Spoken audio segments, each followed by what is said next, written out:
여러분 안녕하세요. 오늘은 몇 주 동안 제가 읽은 책에 대해서 한번 이야기해 보려고 합니다. 추석 연휴가 있어서 좀 정신없이 지나가 버렸는데요. 제가 읽은 첫 번째 책은 김영하 여행의 이유입니다. 이 책 안 읽으셨으면 정말 추천드리는 책이에요. 너무 재밌게 읽었어요. 저는 커버가 바뀐 버전으로 저는 샀는데 일러스트가 정말 예쁩니다. 마음에 쏙 들었어요. 이 책 같은 경우에는 요즘에 유명한 책이라서 정말 인터넷에 찾아보면 리뷰가 참 많은데, 저도 뭐 추방과 멀미, 오직 현재, 그림자를 판 사나이 등등 뭐 여행으로 돌아가다 정말 재밌게 다 읽었습니다. 그렇지만 제가 가장 좋았던 부분은 맨 마지막 작가의 말이었어요. 김영하 작가님의 소설을 보았을 때 흥미로운 이야기꾼이라는 생각이 들었지, 사람 김영하는 잘 드러나지 않는다는 느낌 받았습니다. 하지만 작가의 말에는 인간 김영하가 말하는 여행의 이유가 드러나 있었어요. 짧지만 인간적인 향기가 나는 글이 기억에 남네요. 요즘은 함께 사는 개나 고양이를 반려동물이라고 부르는데 예전에는 애완동물이라고 불렀죠.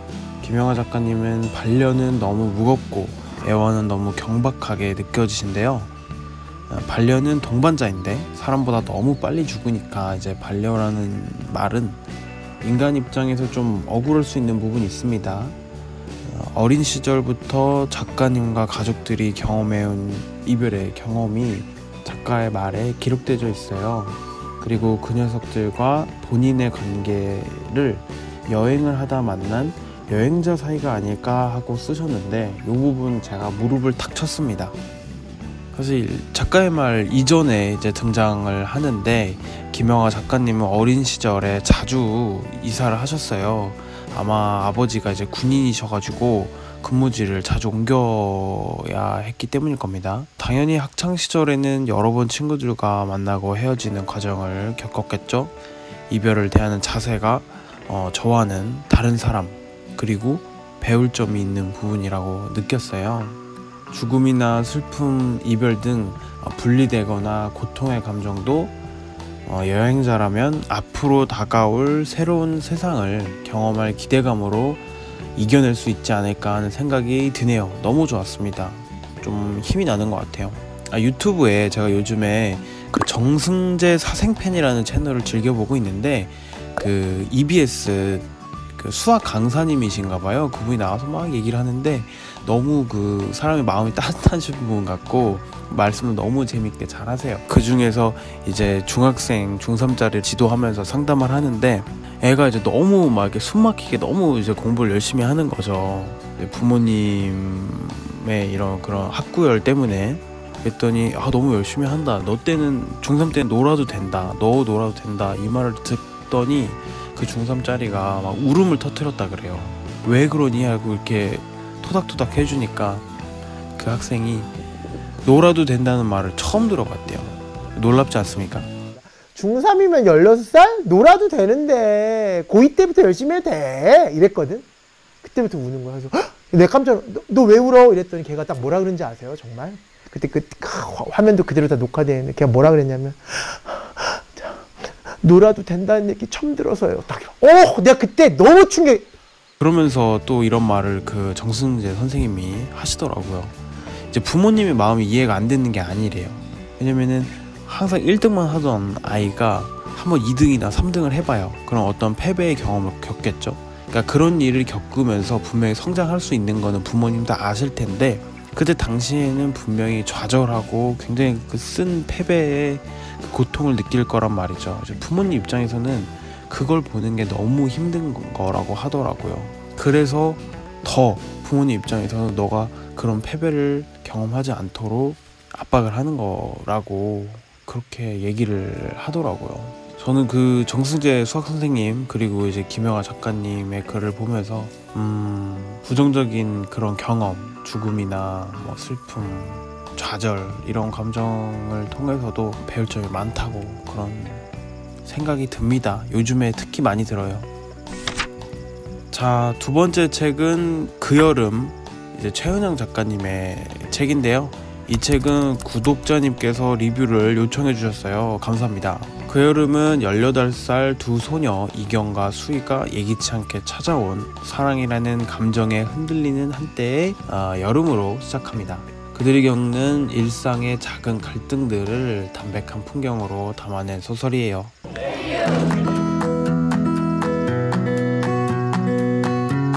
사는 게 재미가 하나도 없냐? 사랑하면 설마 팍팍 날 거다? 사랑은 어떤 건데? 하남 선배님 말이야. 좋은 사랑 같아. 여자와 남자의 조화는 자연의 섭리야. 다른 건? 두 소녀는 흔치 않은 사랑을 나누며 타인의 시선을 조심해야 했던 시기를 지나 점점 두려워하던 시선과 자신에 대한 판단에 예전만큼 겁내지 않기 시작합니다. 20살이 된 그녀들은 서울로 이주해 한 명은 대학에, 다른 한 명은 직업학교에서 자동차 정비를 배우죠.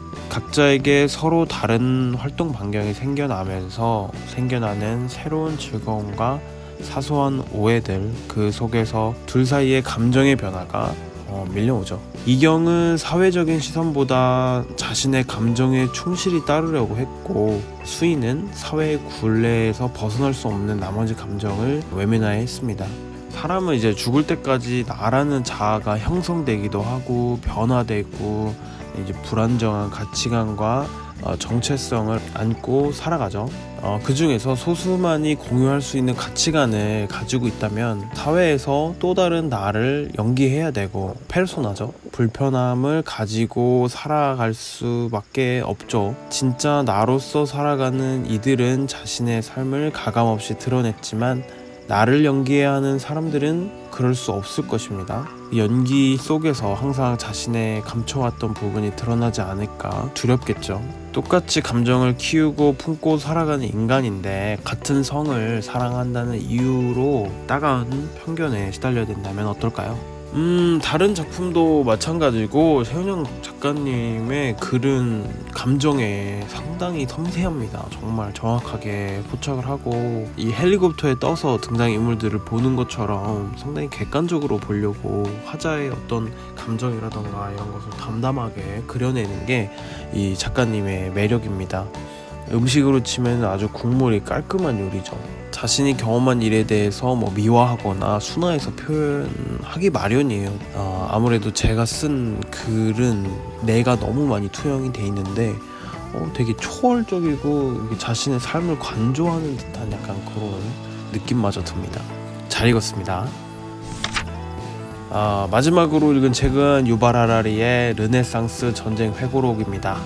나는 누구이며 세상의 의미는 무엇인가? 말이 좀 어렵지만은 요 질문은 아주 오래전부터 스스로에게 해오던 질문이죠. 각자의 해석이 존재하기 마련인 질문입니다. 사피엔스의 유발 하라리는 인류 3부작에서 세상의 의미를 찾는 과정을 그렸다면, 이번에는 역사 속의 나를 찾는 의미를 찾아 떠나는 여정을 그리고 있습니다. 역사를 독점한 왕과 국가에 맞선 르네상스 시대의 군인들, 유발 하라리는 그들의 회고록을 정말 변태같이 읽고 분석을 했는데요. 왜 변태 같냐면 아주 자기 멋대로 쓴 글이기 때문이죠. 그 회고록이 양도 방대한 글을 정말 변태같이 끝까지 추적하면서 읽었습니다. 유발 하라리는 그들의 회고록에서 무엇을 보았을까요? 르네상스 시대 군인들은 왕과 국가의 정치 권력에 맞서 어떻게 자신을 역사의 주인공으로 세우려 했을까요? 물론 의도 자체가 없을 수도 있습니다만 그 회고록을 보면 정말 자기 마음대로 썼고 논리적인 인간관계가 없어요. 무용담을 나열한 것에 불과하죠. 이 기록에 어떤 정치적인 메시지가 숨어있기나 할까 이런 생각이 듭니다. 제가 찾은 결론부터 말씀을 드리자면은 일단은 저는 못 찾았습니다. 아주 정말 괴랄하게 어려운, 읽기 어려운 책입니다. 서문은 정말 아주 그럴듯하고 흥미진진한데 본문을 읽기 시작하면은 우울해지는 그런 책이죠. 쉬면서 읽으려고 했다가 벼르고 벌렸거든요. 꾹꾹 참아가면서 봤습니다. 이 책은 약간 정신건강에 해로운 책이에요. 아직 이 책을 만날 적당한 시기가 저에게는 오지 않은 것 같습니다. 이번 생에는 가능할지 잘 모르겠습니다만, 제가 오늘 준비한 내용은 여기까지고, 요즘에 밤에 정말 많이 쌀쌀해졌어요. 건강 잘 챙기시고 다음에 다른 책 리뷰 영상으로 찾아뵙겠습니다. 안녕히 계세요.